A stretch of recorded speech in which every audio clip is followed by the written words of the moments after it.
Hey, everybody. Hi. Yeah, hey, we're here to talk to you about the bonsai scene. Kelsey and I are co-hosts of this wonderful show you see before you.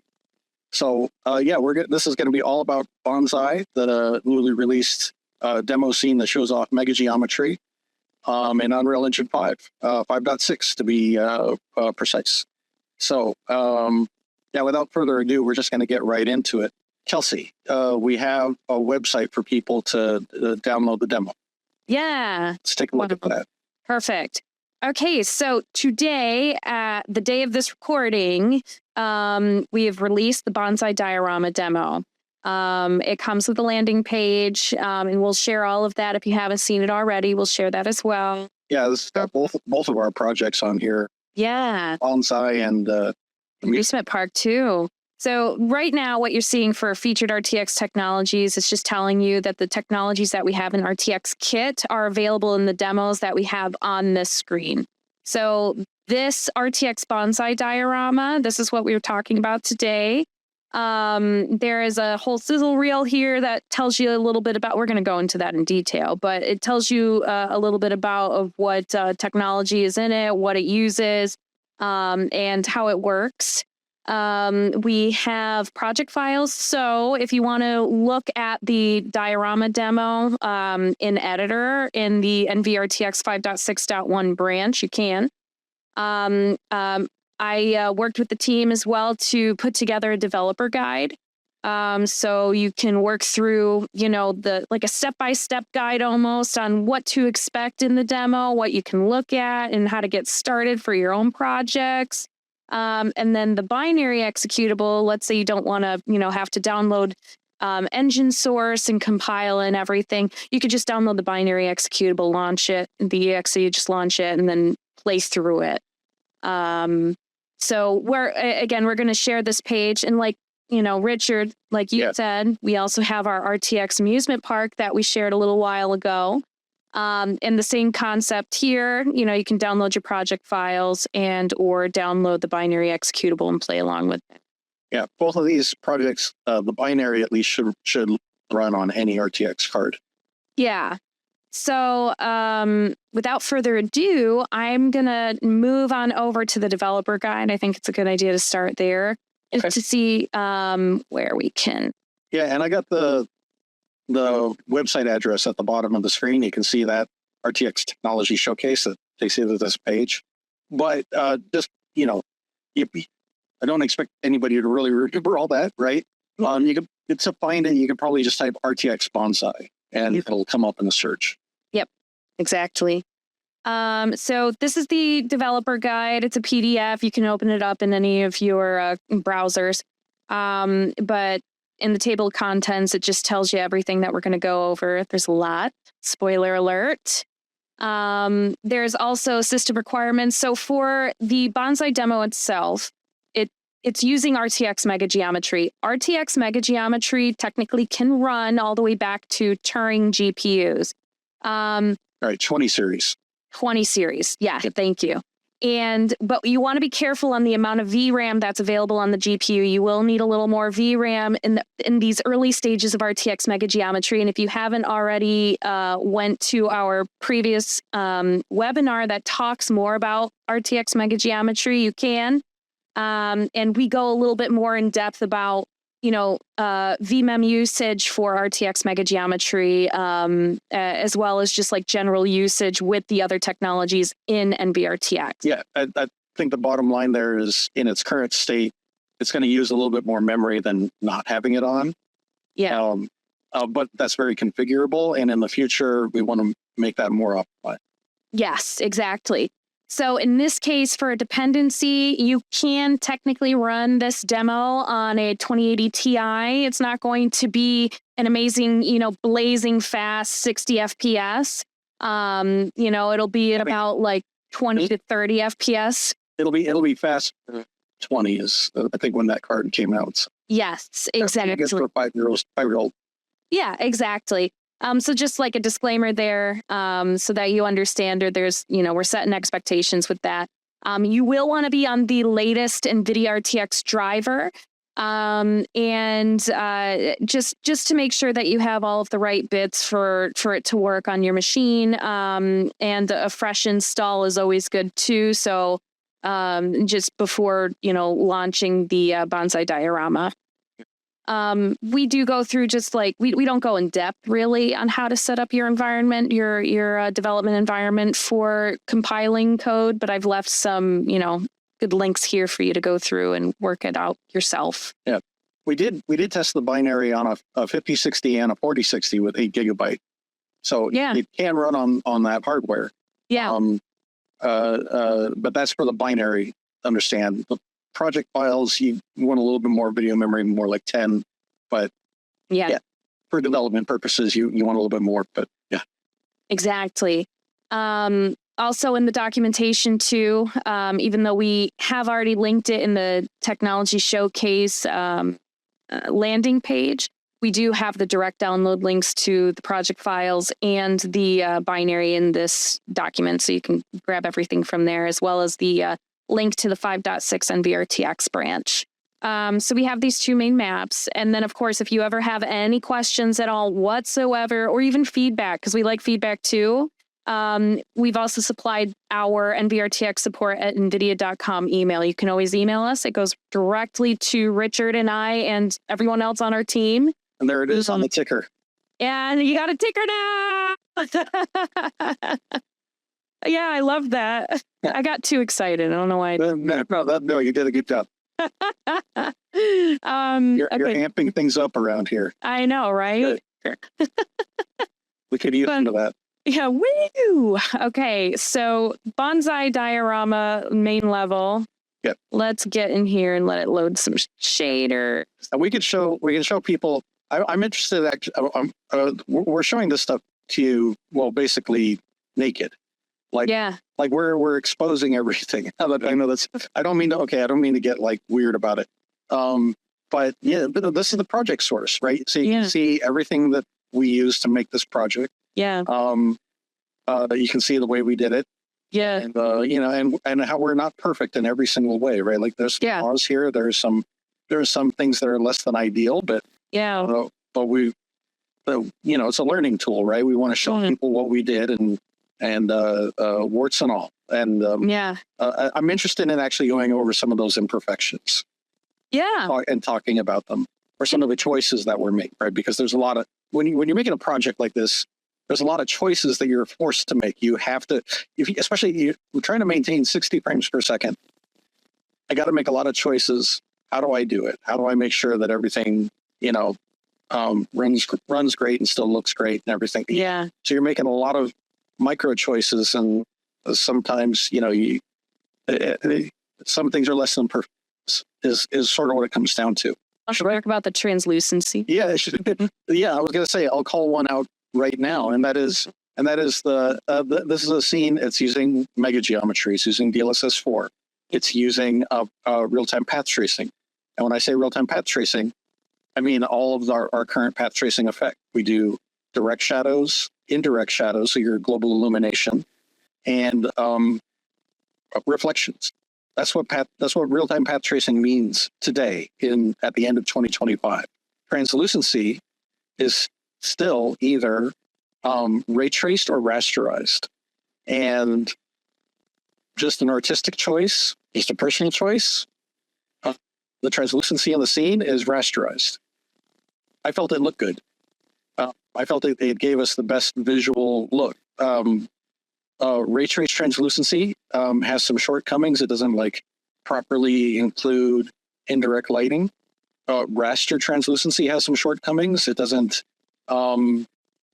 properly do index of refraction. So they both have no translucency, no real-time translucency system is perfect. So I sort of I felt for this project we had a series of less than perfect choices. And so looked at the new translucency system too. There's an updated ray trace translucency. There's the old ray trace translucency, and then there's classic rasterized translucency. Maybe it's just because rasterized translucency is older than crap, right? It's been around for decades. And maybe it's just been banged on so much that in this particular scene, this particular case, it gave it the best look. So I went with it. And it's okay. So you could be like, oh my God, you didn't do path trace translucency. That's horrible. But I would say, keep in mind, that's sort of the nature of path tracing. Path tracing, when you're doing real-time path tracing, you're not path tracing everything. You're very narrowly path tracing shadows and reflections. That's it, right? Everything else is handled by a different system. It's either a ray traced effect or a rasterized effect. So there's a lot of mixed effects going on in the scene. There's path traced effects, ray traced effects, rasterized effects, like the entire skybox, all the cloud effects and everything back there, including the waterfalls, are rasterized effects. Right? They're not in the ray tracer. They're just they just look good as materials, pretty much. And they didn't need to go further. And when you're building out your scene for path tracing, those are the kind of choices you can work with. Yeah. Yeah. So on the one hand, it's like, oh, this is a weakness. We're not doing pure path tracing for every single thing in the scene. On the other hand, you could say, well, actually, that's a strength of the system because it shows high compatibility with like classic rendering method, other things you might use. Like if you're doing like voxel-based rendering for clouds or anything else, it's compatible with other effects. These translucent objects. Yep. You want to talk about that? Absolutely. Click on the sun catcher. Okay. Right now, you'll notice there's two models there. There's a suncatcher bird, right, which is the parent. Yeah. And then there's a second one. Yep. Okay. So I'm going to try to step through this logic. Okay. Well, first off, no translucency system will appear in a path traced reflection. We're not path tracing translucency, so translucent surfaces won't show up in like an actual path traced reflection, right? It's not a path trace surface. So yeah, ray tracing it wouldn't have made it show up. Rasterization doesn't make it show up. Yet I'm reflecting the surface there. How is that done? I have a duplicate mesh with solid materials. So a variant of the translucent materials, except it's set to be solid. Got it. Okay. I think actually if you look at the static mesh actor details and let's look at the material on it. So yeah, you have the... okay, yeah. Oh, you know what? You probably did it in the material itself. Right, so that's another way to achieve this. Yeah, go to that M glass reflected master material. There it is. Okay. And it's just a simple opacity mask with a ray tracing quality switch replace. So you... oh, I see what you did. Yeah. Smart. So you can make it so that because a mask material is like a default lit material, right? In the sense that it will show up in a path trace reflection. Any solid surface will show up in a path trace reflection if it's path traceable surface, right? If it's technically being ray traced, if it's visible to hardware or T, I guess. So made it a mask material. Yeah, and if you zoom back in on that ray tracing quality switch replace. Yeah. So what this says is that in direct rendering, normal, its opacity is 0. So that makes it invisible. In ray tracing, like a reflection, it will have a value of 1. Yeah. And that means that it will be visible only in ray tracing, or in this case, path tracing, or in this case, a reflection. So that's how that's achieved. Okay, that makes sense. Instead of doing it, and that's actually nice because instead of making the changes directly to the meshes itself on a per mesh basis, just put the material on. Right. I like that. Okay, I learned something new today. I like. Yeah. So like to get back to the whole point of this little, so we're on the graphic hole, but we're looking at the details of the scene. Like I was saying, path tracing doesn't mean we path trace everything. And path trace reflections in today's technology can't reflect basically non-path trace stuff, right? So it can't see a ray trace translucent surface. It can't see a raster translucent surface, but you can make a basically a solid duplicate and have it be only visible to ray tracing, and then that would show up in your reflection. So that works. The animated sun catchers, which are like in front of the mirror up there. Yeah. Now I think long term this could be solved. Yeah, you'll see it. You'll see that sun catcher, which is translucent. It's got a raster translucency surface, but it's appearing in the reflection. And yeah, it's a little bit of trickery. It's a little bit of real time trickery. But this way we're able to do what we want, where we have a translucent surface in real time, and then it's reflecting there in the mirror, and we're getting it all to work. Yeah. And I think what I was getting at was this was identified in the making of this project. It's sort of like, we're looking at ways to improve rendering, right? Mega geometry, path tracing. When we make something like this, we find little things to fix. Yeah. This would be something to fix. This would be an item where in the future it would be good if we had, like, say, like a C-bar control, like basically force translucent objects to appear in a path trace reflection. Yeah. We don't have that ability today, but I think that would be a good addition for real-time path tracing in the future.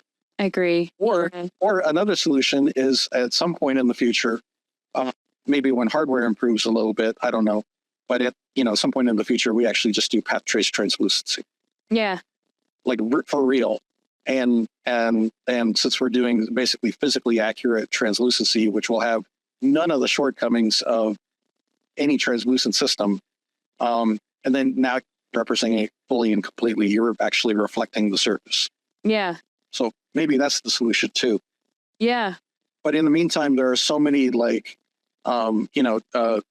Unreal is so flexible, and there are so many different ways to accomplish something that it's just a question of taking advantage of the existing systems that are, there for you. Yeah, exactly. You don't need everything. You don't. And especially when we're trying to maintain a high frame rate. We want exactly high frame rate. Yep. Exactly. Yeah. Yeah. So yeah, that's a good point. And honestly, another thing too, and I wouldn't call this a shortcoming, but something that it would be that we found useful and actually almost imperative to do is, like we were talking about before, the quote unquote assemblies, but putting things together, parted out into a blueprint and putting them that way in the scene so that they're instanced. So like, for example, this whole tree is a blueprint. And if I go and open that up, and we go to the viewport, so we have the tree base itself, which is one mesh, and then we have different branches, these guys here, duplicated around and placed around the entire tree. And then on top of that, these twigs or leaf branches, if you will, also duplicated around the tree. You made that whole tree basically out of, if you don't count the trunk, you basically made it out of two objects. Exactly. Yeah, exactly. Just two objects. Yep. And then around the tree. And then I would say, how many total instances do you have? I'm looking. So this says 5,646. Oh no, that's the same Raymond Seed. That's a lot more than we had. Holy freaking cow. I'm like, you're nuts. You don't have one. No, hold on. Wait a minute. 39. Okay. I think you got 50. I do. I know, it's like every single time I talk about that big fish I got, it gets bigger. Yes. Yeah, that's what it is. My instancings got bigger. Okay, no, the tree branch, this dude right here. Yeah. 39. And then the short leaf twig thing, 78. That makes way more sense. It is a lot, but that makes more sense. So yeah, okay. So yeah, no. This tree is, there's over 100 instances just to do this one tree. Yeah. And yeah, so you built it this way because we're sort of preparing for the new foliage assembly system, new foliage nanite system that's coming. You wanted to make this in a sort of a memory efficient way, a similar way to like what the new system is going to be. Yeah. And this was also, I don't know if anybody is familiar with the UbiFest discussion from CDPR when they were talking about The Witcher. And they were talking about their nanite foliage systems and what they did for their trees and whatnot. But this was also largely learnings from how they manage things as well, because it's really, really good to be able to instance things versus attempting to just place a bunch of static meshes and call it a. Even if, let's say, this tree was built out as a single mesh, you're going to be streaming that in and out like crazy. And how many trees are you going to have placed in your level? A lot, right? And so the last thing you want to do is add on a boatload of VMem that you're going to have to render out all of these different like mega trees that have God only knows how many polygons on them. Yeah. That's just going to just reduce performance by a ton, and instancing out is a lot better for performance management. Yeah. Yeah. Yeah. Lower memory, lower performance costs. Yeah, exactly. Yeah. Kind of what the engine is designed to do at this point is a high instance count, right? Yeah.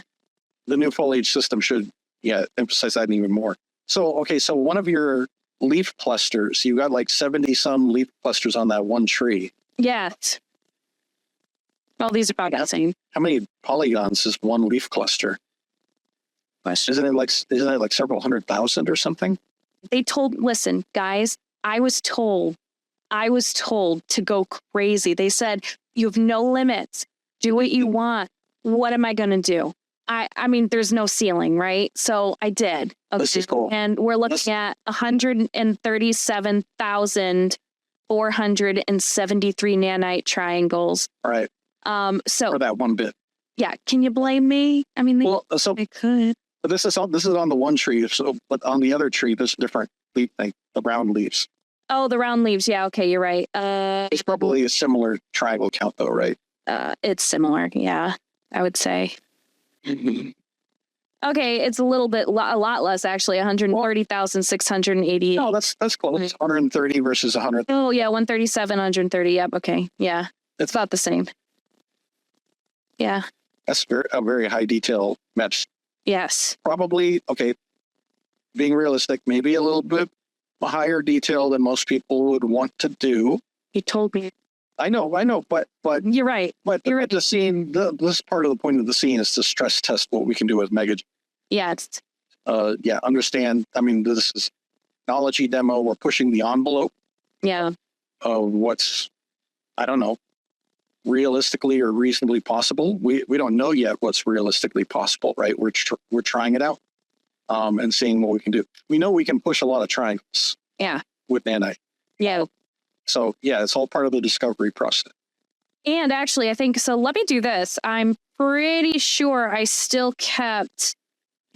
Well, that means though that like just one of those trees is like. I can't even calculate that. It's just one tree is probably over 10 million triangles for one tree. No, I think so. The bonsai tree itself was 10 mil, wasn't it? No. But I mean, if you have like 70 instances times 130,000. Oh, you're right. Yeah, that's a lot. And that's just for the leaf portions. That's just for the leaf. There's also the body, and there's also the twigs. Yeah. But I think when you add it all up, it's going to be well over a 10 million. Yeah. I'm not saying anything bad about that. I'm trying to think. I'm like, you know what? No, you're right. The scene runs at like 100 frames per second on a 5060. Yeah. So mission accomplished. Which 5060 is an 8 gig card, right? If I remember correctly. Yeah. And this is why we want to stream, or this is why we want to instance things, so that we can ensure that when we stream things, we're not trying to stream like 150 meg per asset all the time. Instead, we're instancing things, so it's a lot easier to manage, especially the way that I put this together, a leaf cluster of like over 130,000 triangles. Yeah. Yeah. And like this tree here, which is, the eucalyptus branch or whatever, the tree, trunk, I mean, this is about $1 million. Yeah. So exactly. yeah, they're right there. We'll just, yeah. Did it need? Now, absolutely not. Should you do this? I mean, sure, if you want to, but I mean, should you though? You probably shouldn't do that. I got a question for you. Yeah. I'm not sure exactly what's possible. I'm not fully educated on the latest of nanite foliage system, assembly system, whatever it's called. Yeah. We should call it nanite foliage, right? I think it's called nanite foliage. I'm pretty confident. Yeah. Okay, so but go back to that tree model. Tree model. Okay. Yeah. The base, the branches. This guy. Yeah. Yeah. Are you going to remove some of those branch portions? I'm so glad you asked. Okay. I was thinking about it. Yes, actually, because, and I think what I'm going to model so we can animate them into. Eventually. So right now, RTX Mega Geometry does not support skinned meshes. It only supports rigid animations. So I think when we do get skinning support, which is TBD, it is definitely something that's on the list of things to do. Yeah, no, you want to get that for sure. This is a must-have. It has to happen. Because even if it never happens for characters, it absolutely has to happen for fold. Yes, 100%. The new nanite foliage system is going to support scale meshes for all these parts, and we need to be able to animate foliage at the new system. So yeah, Mega Geometry has to support skeletal mesh nanite. Yeah. So I think what I would do, I'm going to do a couple of things. I'd like to first see what would this look like skinned as is, like this. Yeah. And then apply, the other bits that we did in the blueprint and have those skinned as well and animate that and see what the performance is on that, because I'm interested, and I think you are and everybody else is too. And then have like a secondary test where I would do exactly what you were mentioning, is split off the branches.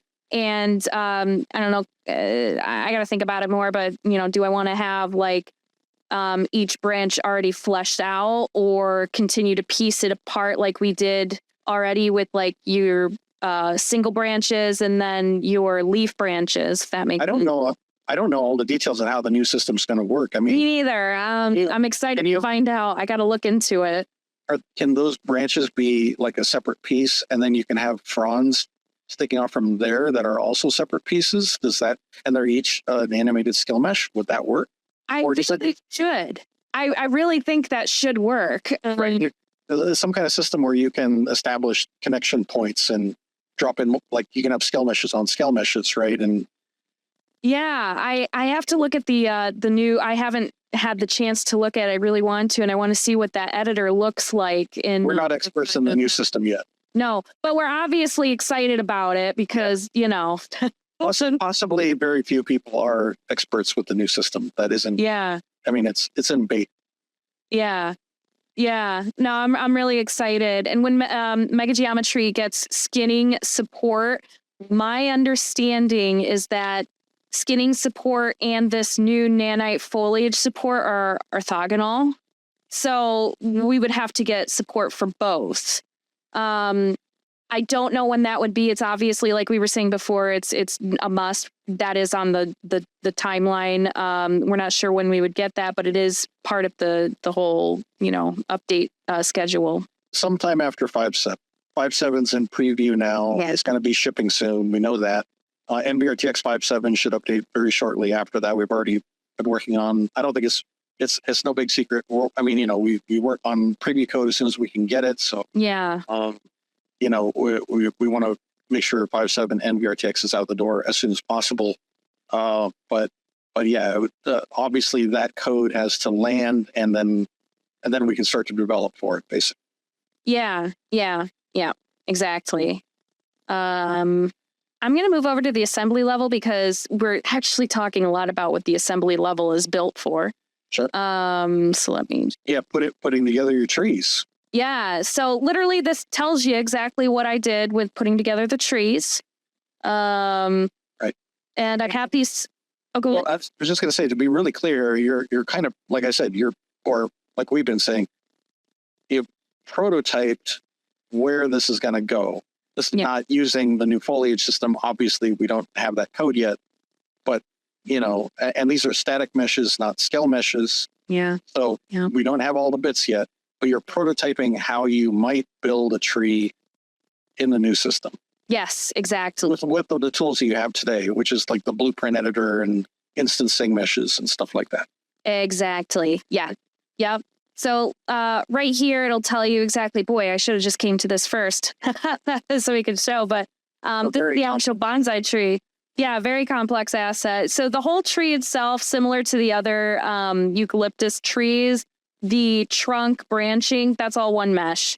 And that was created in ZBrush, exported out, all of that. This thing has to be well over like 30 million triangles for the whole thing, right? It's got to be an insane. So let's see. Where am I? Model. You went really crazy with this one. I don't.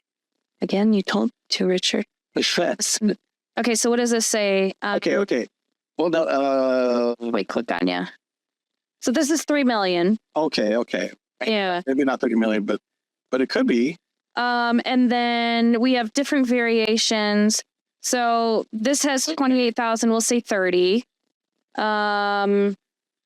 This has 11,000, 12,000. We'll say 12,000. It's still a lot. It's still a lot. And then this is 10,000. So take all of that and leaf variation. I just showed you 3 different leaf variations, and I've got 172, 192, 173. Anybody in chat want to pull up a calculator and do? I know. Commission real fast. I know, right? Yeah. So it's whatever it is. It's a big number. It's a 3 million triangle base plus all that for. So it's I think it is probably about 10 mil. I want to say. I don't know. I'm guessing. I'm bad at math. But I'm guessing it's probably about 10 mil. But yeah, and this assembly level, if I press 1 on the keyboard, by the way, this is how I have all of the bookmarks set up. So if you take a look at the editor project, if I press 1, it'll tell you what to work through. So press 1 through 0 on your keyboard for bookmarks. 1 will redirect you back to here. And this is where I was. So that's how I got here, just for what it's worth, so quickly. 2 will show you the bonsai. Oh yeah, try count. Okay, see, I am so good. I forget that I put this in here. It's been a while. There you go. Try count 15,000. Yeah. 11,000, 12. Yeah, almost 12,000. And then 10. Okay. I mean, that's the bottom line with these assets is you're not too worried about triangles. You're kind of like you're pushing the values very high. And I mean, you could always go higher, but you could also go lower, right? Like Oh yeah. It's a wide range here. Like, okay, this branch here, there is no good reason why this is almost 140,000 triangles. I mean, look at it. I mean, no. In the old days, that's 2 triangle and an alpha plane. Yeah, exactly. Yeah, there's no good reason. The reason why we did this is to see how far we can push the polygon count. And that's it. Yeah. Press some buttons here. Here we go. Okay. And then same thing, this guy, 130,000, like we were talking about earlier. But yeah. Yeah, slowly over time, we will be, rolling in the new nanite foliage system into the scene and testing what we get away with, basically. Yeah. Yeah. Let's look at, this, basically how people would see the binary. Yeah, exactly. As it prepares shaders. There we go. So it starts out with the cinematic. The cinematic is about 90 seconds long, if I remember correctly. Yep. Let me get to a good stopping point. Let's pause. Pause right here. So I'm going to put super resolution onto DLAA. Ooh, look at those animated sun catchers. Hey, so yeah, interesting thing, right? Because those are scale meshes. They're animated in the scene. Obviously, we can't do them as Mega Geometry yet. But I mean, obviously, at the same time, we would like to once that's available to us. Yeah. Yeah. How did the idea for the sun catchers develop? I can't remember. Did it start with something you wanted to do? I don't remember. What? I think it was your idea, but I don't remember how it actually started. Okay, so you know how I always rave about colored shadows? Like it's just I love it. I can't get enough of it. I love it so much. Stained glass, everything. I don't know what came over me, but other than like, I want to throw more color in here. How can we do that? Right. Let's add colored shadows. Ooh, sun catchers. And that just kind of went along with that. Yeah. Yeah. Then one thing led to another. We started to figure out like, how do we build them? How do we do it? Yeah. We went through animation. Can like fly. You can fly in the little level and you can go in and see so that you can like see all of the animated shadows in motion too. Right. Or the animated shadows, colored shadows in motion. One of the features of real-time path tracing in NVRTX is this. Yes. And like I was pointing out before, like I said, these are raster. The material is raster translucency, that we're using raster translucency. But to the path tracer, that doesn't matter. It can cast colored shadows, translucent shadows from our raster material or ray traced material. So that part at least we have solved, and you can see the effect of that here. So oh, this got me real good. If you look close, you can see like how there's like a rainbow effect on this. I spent way too long trying to figure out what that was happening. It's catching colored shadows from colored shadows. I wasn't thinking, and I'm like, oh my God, there's something like baked on it. Why is there like baked lighting? I don't understand. Yeah, I like to get a oh my God, I spent too much time on that, only to find out it's actually it's got to be that guy. Yeah, it's got to be that guy back up. So funny. Yeah. Wow. Okay. Cool. Yeah, actually, you can see it. It's coming right from the sunlight. If you look back at that one. Yeah, right here. Where the sunlight's coming. Over here, I think. Yep. Yeah, it's so funny. I took too long trying to figure that out. Yeah, I didn't even notice that detail. So let's go into a visualization mode so that we can show everybody what is in the BVH. Yeah. So this is using world normals. And this is showing you what's ray traced too, right? Yes, exactly. So everything that you see here is what's being ray traced. Therefore, it's in the BVH. So when I turn off Mega Geometry, notice how all of the assets have faceting. All of the polygons are basically gone. These are just triangles. You're missing a lot of the geometry here, geometry detail. If I turn it back on, everything comes back. And that's because Mega Geometry is putting the full resolution nanite mesh back into the BVH.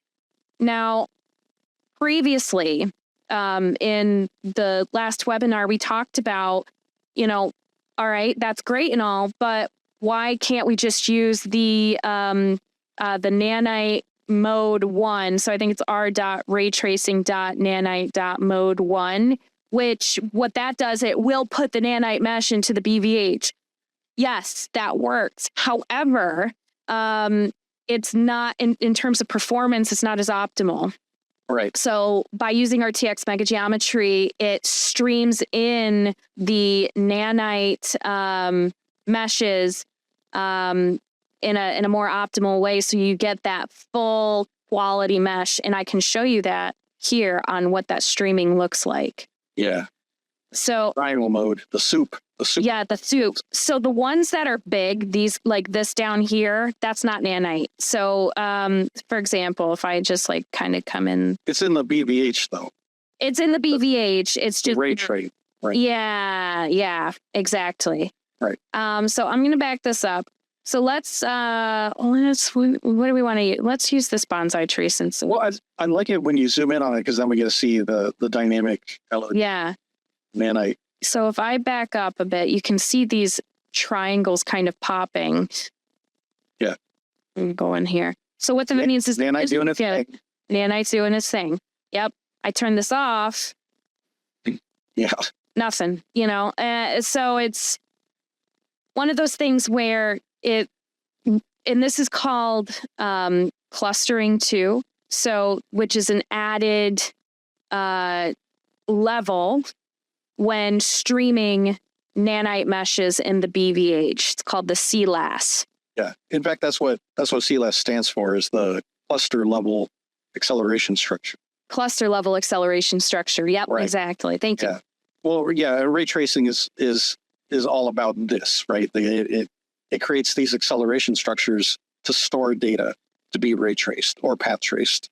And yeah, in order to make Mega Geometry work, we had to make a whole new acceleration structure. Yeah. That nanite geometry, and hence the CLAS was born. Yeah. And there it is in action. Yep. But yeah, you can actually see that, yeah, when you go into the visualization modes, everything gets black behind it because it's not in the BVH. All that stuff is rasterized. Yep. They're just distant details, right? We don't need to ray trace them necessarily. I mean, you can, but if it's not benefiting the scene, you don't have to. Right. Do we want to show people the Easter egg? Yes. Yes, we do want to show people the Easter egg. Okay. What is in this portal, I wonder? It looks very familiar. Oh my. What is this? Would you look at that? Oh, what is that, everybody? Oh, I'm not sure. Maybe someone should, I don't know, grab that QR code and find out where it goes. Hey, yes. I was just going to say, let's talk about stats. You have it pulled up. Stats. Yeah. Yeah. All right. So right now I have the stats set up. How you get there is in the HUD, you just turn on stats. And what you want to do is when you have your scene pretty much fleshed out, you're feeling pretty good about it. You've got your like almost final assets in. You feel like, okay, this is as fleshed out as is probably going to get. Maybe there's going to be some optimizations, whatever. Like the art is done, right? There's a lot of data on the side for people to look at. Yes. What number should they be focusing on? Yeah. So up here at the top where it says summary, that's it. Really, that's all you really need to look at. Oh, that first section. Okay. Yeah. Just the first section. Yep. And where it says budgets. So everything else is more for like debugging or for folks who are really interested in how things like performance-wise things are running. But for folks like Richard and I, tech artists, or you just want to get like a basic high-level setup of your project with RTX Mega Geometry, you're going to focus on the summary, and that's why it's at the top. Yeah. As you fly around your level, you're going to notice these particular budget CVARs, or not CVARs, settings rather, become higher. So what I would do is basically what I was doing is I would fly around the level and accumulate, because it's all accumulative. Oh, I see. So it's kind of like you're gathering up nanites. So you're moving. Exactly. No, exactly. That's it. Yes. So right now we have it set. Yeah, because already streaming it out of memory, right? So yes, exactly. So starting out in the heavier areas is great. Like I would probably have started down here where all this ivy is, and then looking up at the tree, like right here would probably be one of my where it would like peak at first and you would get the biggest jump. And then I would fly around the level just to accumulate all of the other bits. And it needs to be in your viewport. You need to be able to be looking at it in your viewport for it to collect it. Once you're done flying around your level, and you notice that these numbers, they're not rising anymore. Right. You'll then take note of these numbers with these settings, and you're going to go back to your default engine INI and just change them. There are defaults already. Yes, exactly. The defaults there are defaults already. These settings are already there. You're just going to update the numbers, and that's it. That's for now. This is going to change. You're not going to have to do this in the future when we make more updates to Mega Geometry, because we realize this. It's while it is, it's not that difficult to fly around your level. It becomes cumbersome if you have multiple levels, and you want to make sure that everything is set right. Yeah. If your game has 10 levels and they each use Mega Geometry to a different amount, you'd probably have to go to the worst place in your entire game, and that budget number would have to be it's set once for the project. Exactly. Not per level. Yeah. Yep. Exactly. Yeah. So it does Yeah. get tedious. Yeah, well, this is the downside of us. We're not doing this automatically yet, like you said, Yeah, change in the future. exactly. So yeah, I just want to make sure I understand. I think I understand everything how you're describing this. I want to make sure I understand. I'm reading it right. So like as you moved around to the level, those numbers, those basically those sort of like those max to build, CLS addresses max. Those Yeah. numbers, those four orange numbers at the top got bigger. Yeah. And then with enough moving around the level, you peaked it basically.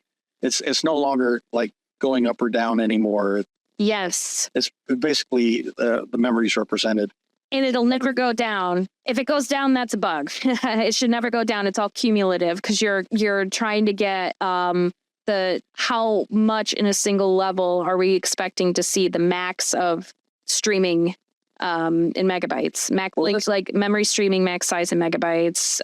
Can you pull up the default engine INI? While that's still up, while we're looking at that, can you pull up the default engine INI and overlay that on the other side? So I can see we kind of set our numbers really big. Mm-hmm. We said we put our numbers up really huge. We didn't probably need to go this high because our peaks are lower than those values.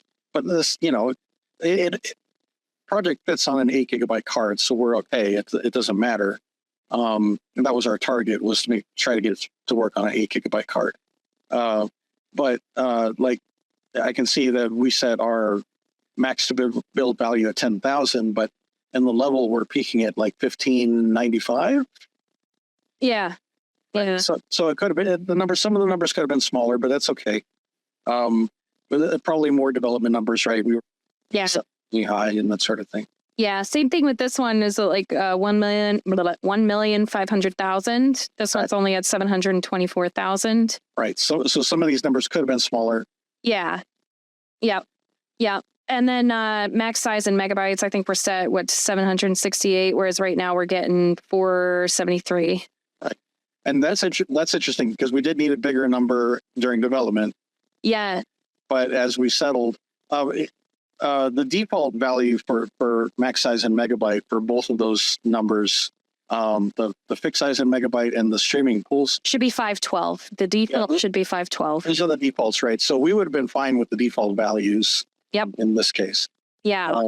If you want to optimize your memory a little bit, especially that fixed size and megabyte value, I think that's what's represented on the GPU. Yeah.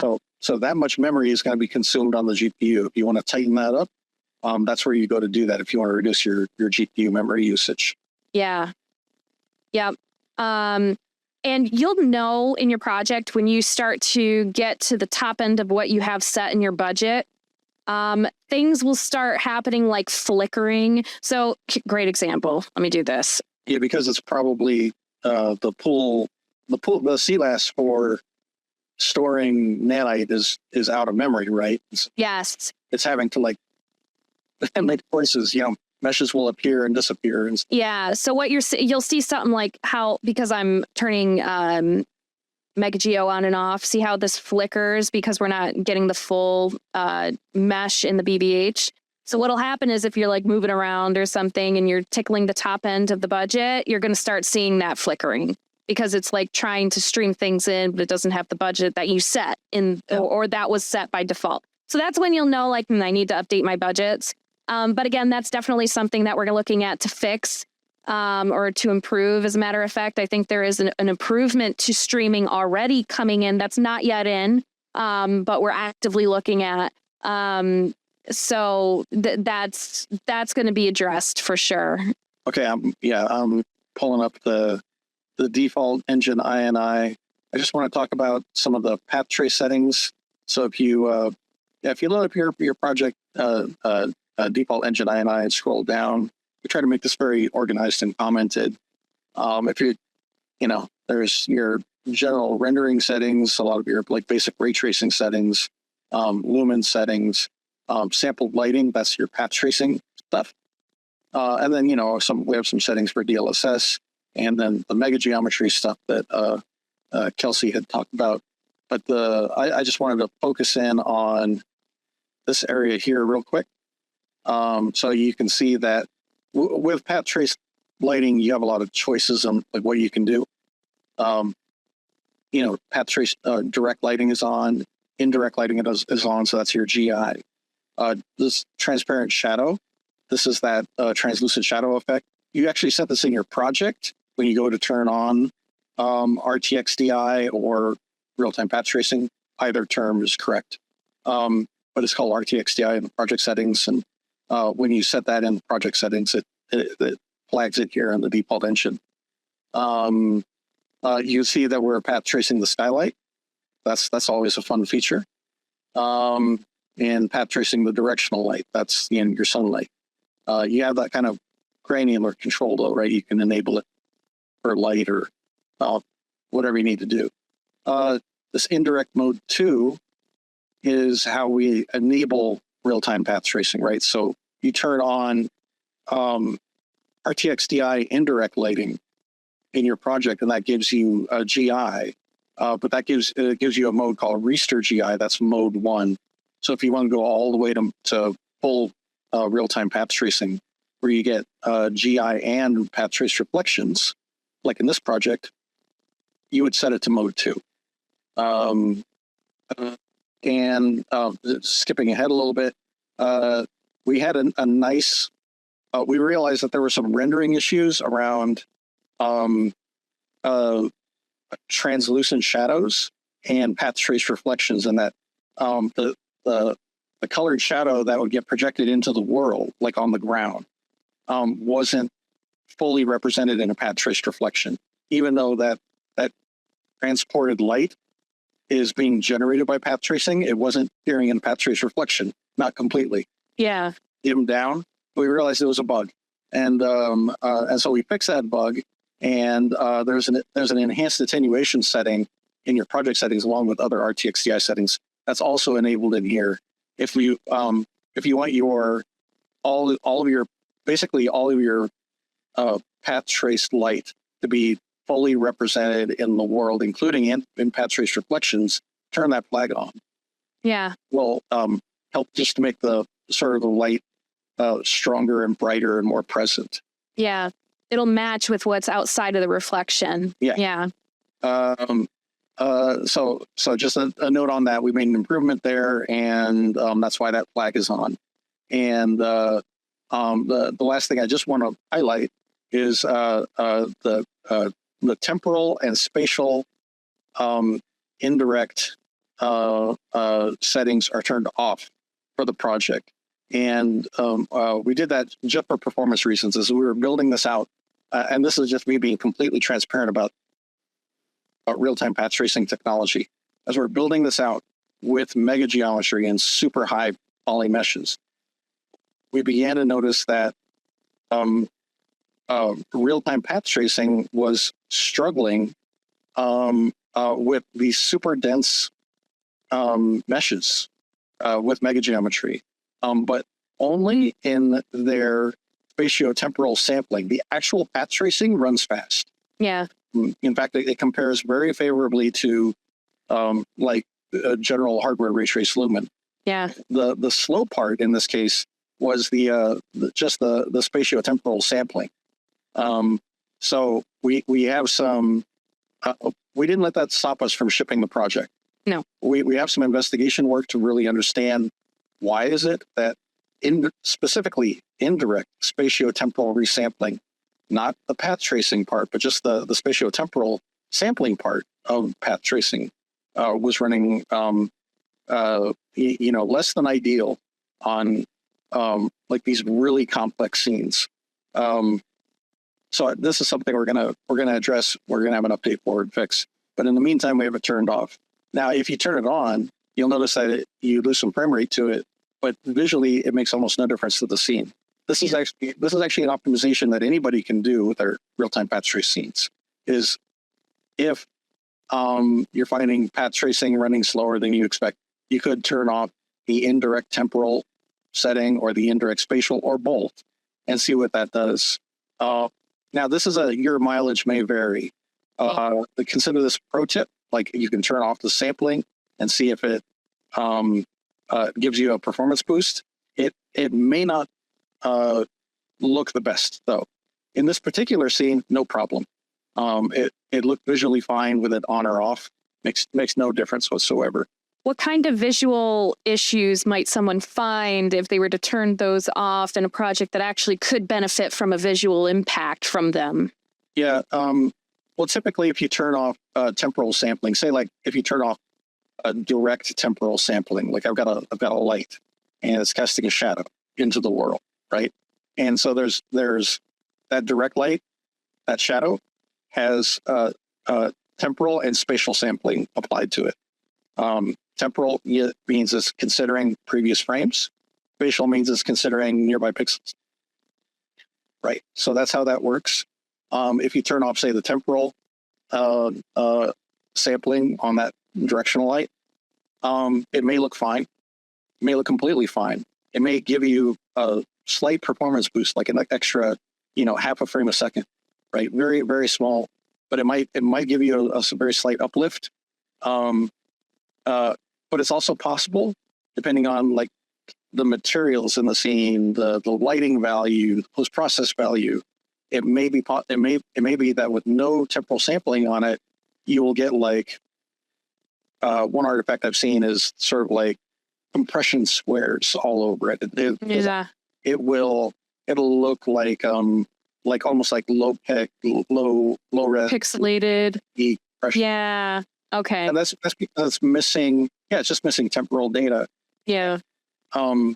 It's a facet of modern rendering is that to some extent, everything today relies on temporal data, and some things like path tracing also rely on spatial data.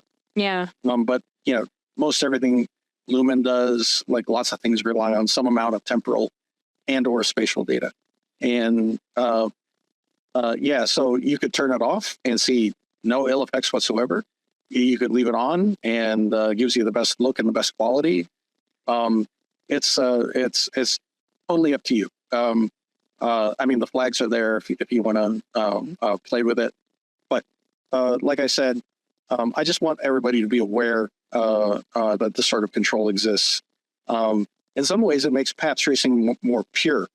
Yeah. Because if you're and in this case, a lot of the work, instead of the Reister algorithm doing the spatiotemporal work, it's actually DLSS ray reconstruction doing a lot of that work.